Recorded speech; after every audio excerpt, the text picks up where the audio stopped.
hospital, but I've been noticing that some misfortunate things happen to people with hereditary connective tissue disorders that may bring them to the emergency room. Some of them are true emergencies, others are urgent presentations of chronic problems. You have to talk louder, or is that Am I coming through the EPA at all? well, but Well, I'll try to speak a little bit louder. I'm at a community hospital, and we've been, or at least I've been paying attention and seeing that a number of people with hereditary connective tissue disorders end up coming through the emergency room with various problems. They're not always diagnosed accurately.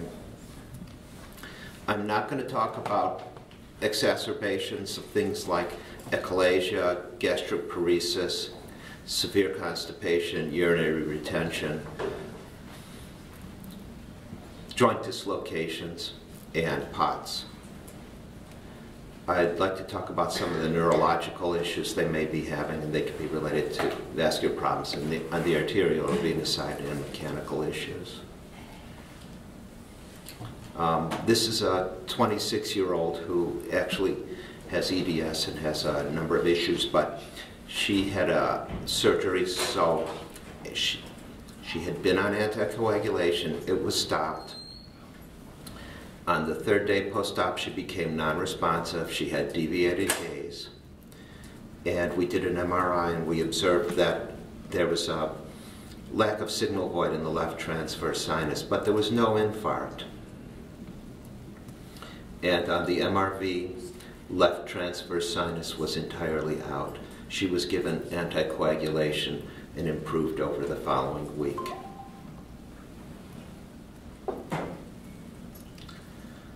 This is a 40-year-old who had progressive headache, brain fog, tinnitus, and loss of visual acuity. And these were to simply show that she's had posterior decompression and fusion. She has bilateral transverse sinus stenosis, and that can also cause pain, intracranial hypertension, and brain fog. It's a chronic problem, but for one reason or another, people have symptoms. They get better, they get worse, and it can present to the emergency room, and if no one thinks about it, no one will diagnose it. And here's another person who had brain fog, headaches, and both the MRI and diffusion weighted image were unremarkable, and she has bilateral transverse sinus stenosis. This is a 19-year-old who had headache and fatigue and brain fog, and she had an exacerbation after flu. Basically, the headache and fatigue became much worse, and she has bilateral transverse sinus stenosis. Myles? Yes? Is this an association with Chiari, or just? These people have EDS. These are people who have Ehlers-Danlos syndrome. These are several people who have first-degree relatives with fibromyalgia. A few of them have chronic fatigue syndrome, and this has led to their diagnosis of having Ehlers-Danlos syndrome. And the venous changes, those are changes of the disease, that's thrombosis, what is that? These are stenosis. Well, the one with thrombosis, there's an issue with hypercoagulability among a number of people. We've observed that there's thrombi. Sometimes we see them, sometimes we don't. And their headaches, the brain fog, improve with anticoagulation. But the vessels aren't deformed by the disease? Some of them are. Some of these people have venous stenosis. Oh, okay. And so it's both? I believe both so. Stenosis and... Yeah, we have a few cases of out-and-out thrombosis, but more commonly it's stenosis. This person had neck pain. She has known EDS. She had severe neck pain, and this is her internal carotid artery. So she'd had a dissection, and there's a small basal ganglia infarct. This single focus, that's the extent of bilateral carotid dissections. And about 4 months later, she came in with right neck pain and dizziness. Well, this is at the time of her initial or follow-up from the carotid, and this is when she presented. So she had a vertebral artery dissection. This is another problem that people with the hereditary connective tissue disorders may be facing, and this is internal carotid arteries, just showing the narrowing and the fact that the vertebral artery was out.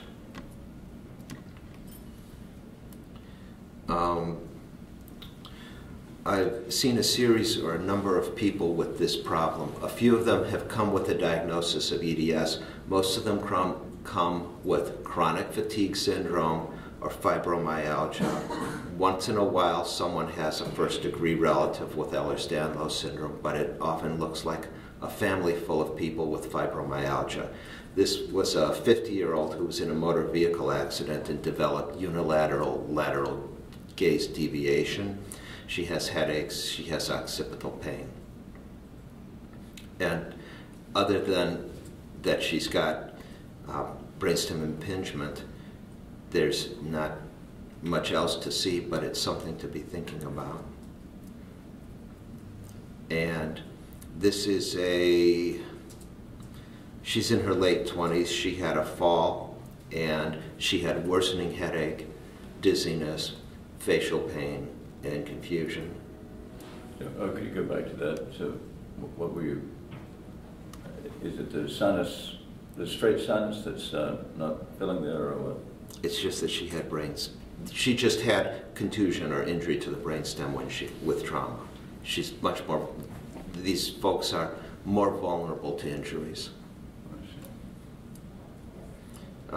This person had a fall, worsening tinnitus, headache, retroorbital pain. Motor vehicle accident with headache, dizziness, and dysphagia. Worsening headache. And what I'm doing, or at least the measurements that I'm making, we're using GrabMap Stone-Oaks measurement to get an idea of how much tissue is displacing, posterior displacing upon the brainstem. Horizontal Harris measurement, which is a loose correlate for how much craniocervical instability there's likely to be, and clival axial angle for overall deformity. This is a 26-year-old who has a seronegative spondyloarthropathy, but worsening headaches, and she had accelerated or uncontrollable hypertension. She was on maximal doses of 5 medications, and they were starting to add a 6th, and she was developing renal insufficiency. She had constant headaches, and she ended up developing neurogenic nausea, vomiting, and lost 40 or 45 pounds. And she has hypermobility, and this is the only person that I've made a diagnosis of Ehlers-Danlos syndrome for, but she had a decompression and stabilization, and she's now taking a moderate dose of a single medicine, but she would have certainly been dead. She actually got admitted to the hospital and got put on nitroprusside. And pleasant sunsets rather than stormy afternoons. Thank you.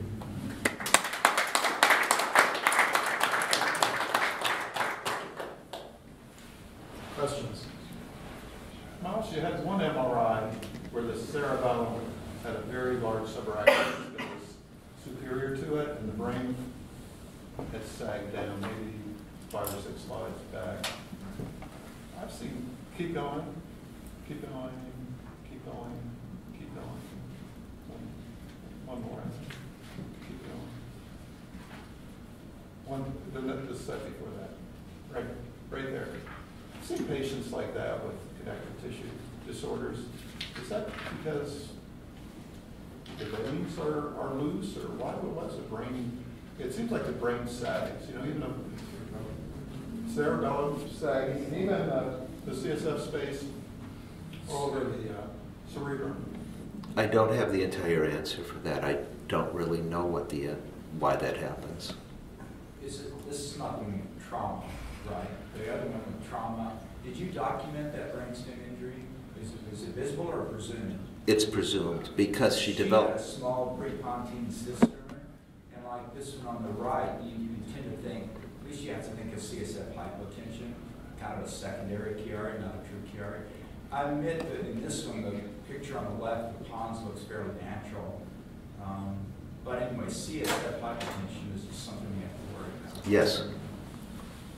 You could also think the other way. There also are partially empty cells in a number of these, and tonsillar crowding. So some of them may have pseudotumor, like either communicating hydrocephalus or frank pseudotumor or brain swelling, and then part of the cognitive issue and headache.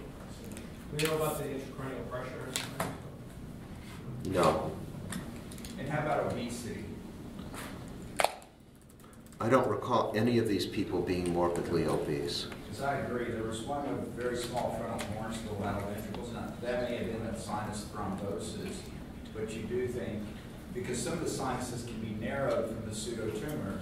Yes. It's stenotic. So is the vein the key issue, or is it secondarily affected by intracranial pressure elevation? Just a thought. Yeah.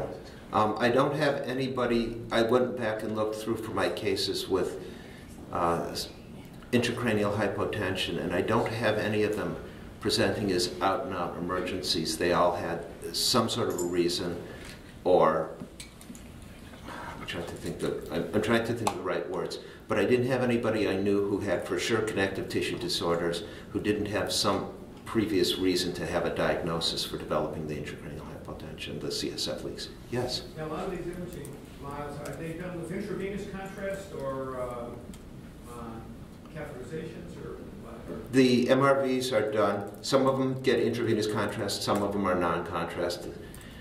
I'm not doing catheter angiography for these right now. The patients who have persistent symptoms end up going to Hershey, Pennsylvania, and Ken Lewis. Been evaluating them. A few of them have been stented. I know we frequently do just plain MRI studies on these, and it's oftentimes problems because you can't tell the flow characteristics whether the veins are really patent or not. So you really almost have to do some kind of injectable contrast in all these. You know, when you increase intracranial pressure, you're collapsing the veins, so there's a dynamic component to this.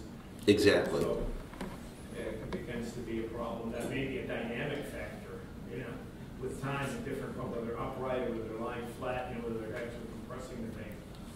That's a very good point. I understand that many of the Chiari patients also have a lot of communicating small venous channels in the skull that are, I don't see people talking about that too much because there's a lot of variability in the venous drainage, maybe provoked by some of this compression, the fact that they're very easily compressed with the EDS and changes in intracranial pressure. So, interesting aspect of how you look at these. I think it's very important. We're tending to do more of these looking for venous obstruction, and you see it. The question is, what do you do about it? You know, do you stent these, or do you really go up there and measure the pressures? We have an angiographer, Myles Koby, who's been looking as well as Dr. Liu and stenting some of these patients. Again, question of what's the right thing to do. My all-around thought, but I haven't proven it, at least to myself, is that most of the people with venous stenosis, their headaches and pain and brain fog are because of elevated intracranial pressure. Yeah, I think you're right. Yeah, it's a positive feedback loop. It is mechanical, so that increased intracranial pressure does lead to some distortion of the veins, which is made better by doing spinal taps and taking them out. But it also is, it works both ways, so that it's a positive feedback loop. If you have high pressures and you then you stenose as a result, you stenoze the vein, the pressure goes up from that too. So it keeps, it's a feedback loop that works together. You need, the point about the stenting is that if you do the pressure measurement, and you see a big drop off in pressure, then those patients do great with the stents, and the stents are better than shunting for these patients. It's not my understanding that Blue does not do pressure measurements. He just puts a stent in without measuring the pressure. And he started with the pressure measurements, but he's not doing that, I don't think, anymore. And he doesn't demand. I mean, I think you need to document that there's a pressure differential, if there's a drop off in pressure. I know that she actually had pressure measurements because at some point she told me what the gradients were, but I don't remember what those were. Beg pardon? Was she then stented? Yeah, she was stented bilaterally, and she was actually able to start taking care of her house and get a little bit of work or a few things done. She'd really been disabled. Now, I think you were one of the first people to call attention to this, actually. I know when you came to the Chiari 2 years ago, it opened my mind. I never thought much about this until I heard from you. Pseudotumor, or IIH, or whatever it is called, all the patients who've been studied are highly suspicious for one reason or another. In the obese, it's usually due to the light atrium, so the Diagnostic works on those patients. But for the non-obese, or even they're all due to some sort of venous anomaly and most of them can be dealt with stents. I've been beating my head against a wall for 6 years at Northwell because the neuroradiologist the interventional guy wouldn't do it. Now we have somebody who will do it, and it makes complete sense. My work at the DNI with Philippe Albuquerque, he's become the go-to person for venous stenting, is really important work. Myles, a couple of those were my patients, but most of them were not, right? And they were patients drawn from the emergency room at a Or from, hospital. or in consultation from neurologists. So I think this raises the point that even though hypermobile Ehlers-Danlos syndrome is meant to be 1 in 5,000 patients, It's much lower than that. it's actually much more frequent. And in the emergency room, these patients with connective tissue disorders are highly represented. I think much more than the 1% of the population that many quote. Would you agree with that? My guess is probably between 1 in 100 and 1 in 300 people have some issue of hypermobility. Well, the problem is that it's not a single. There's no biomarker, and it's not a single problem. It's a heterogeneous group of conditions. Very heterogeneous. Every single rocket has to have EDS. I mean, you can't do those things. If you can do a split, and then you have to have joint hypermobility. Yes. So of that, those there's a huge number of people who meet the criteria with beta score of EDS, and two of those 4 girls in that picture do meet the criteria for EDS type 3. So it's a very common, and it gives you advantages in sports. We have a lot of cheerleaders and dancers and stuff in my practice, which makes you popular among the residents. But a very small percentage of them have this autonomic nervous system difficulty. I've had 2 sets of twins, identical twins, one of whom has Serra syndrome, the other one doesn't. And the one that has it had the occipital-cervical instability, and the other one had her knees kept dislocating, kept popping out, and her ankles kept popping out. She had surgery on both her knees and ankles, but she didn't have a problem in the craniovertebral junction, and so that it showed itself with 2 different things.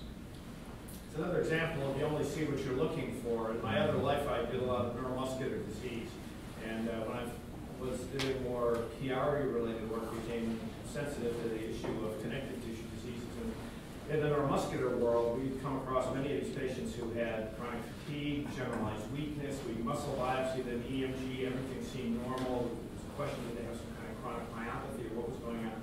When I looked at it through the other spectrum, looking at hypermobility, and many of these folks were really hypermobile. They were fatigued chronically, they had, and they were generally weak, or they were deconditioned because of their pain and their connective tissue stuff.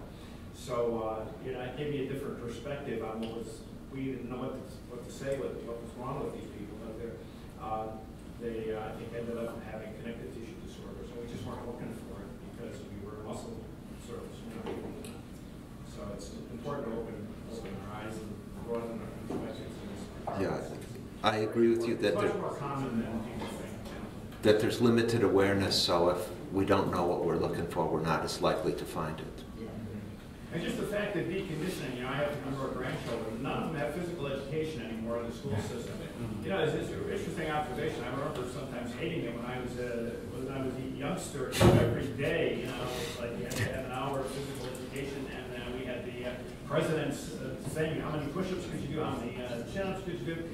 Some of my grandchildren, they're lucky they have physical education once a week for an hour or something like that, and they never go outside. They're always in, you know, these kids are very generally deconditioned. I think it's a difficult situation. Well, one point on what Hal said about many of these patients being very athletic, you know, especially when they're younger, and the men as well. If you look in the equestrian, in the horse population, Dr. Lawn, it's not true that they're actually breeding horses for racing, Catherine? The patient of the horses with Ehlers-Danlos syndrome are actually winning all the races, so that many breeders who are actually breeding them for that strain, but some of the horses then develop terrible skin problems. And you know, one of your Well, I think they've comparisons. been doing that for decades now. Quarter horses were bred for their, you know, ease and movement and turning and, you know, for well, that's how we got Chiari to come in, because they started messing with the right. lungs and the King Charles, that was created, they did that. Myles, if I may, I'm not to put you on the spot as the brave radiologist here, but the radiologists seem to be kind of, Mark, I don't know if you agree, because we've seen a lot of these patients, and of your patients I've seen that have improved a lot with stents.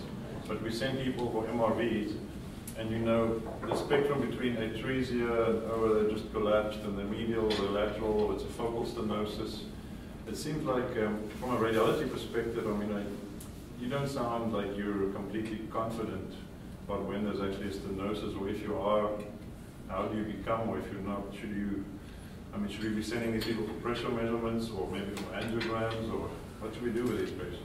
My honest to goodness belief is MR is reasonable for screening. If there's narrowing, it may be true stenosis, or it may be artifact. But if it's normal, it's likely to be normal. So normal is normal, but the rest we're not... Well, because if you can fill something through, it suggests there's reasonable flow. If you have signal void, it may be because of noise, it may be because of artifact, it may be because of patient movement, or it may be because there's genuine venous anomalies, or an abnormality, pardon. And it requires angiography to confirm that. I think that I probably overcall. There's more people referred or at least suggested to have problems. But I think that it's fair to at least tell somebody, there's a likelihood you've got a problem here, let's go to the next step, rather than dismiss it. And it's also fair to say this is a non-diagnostic study. I can't really tell.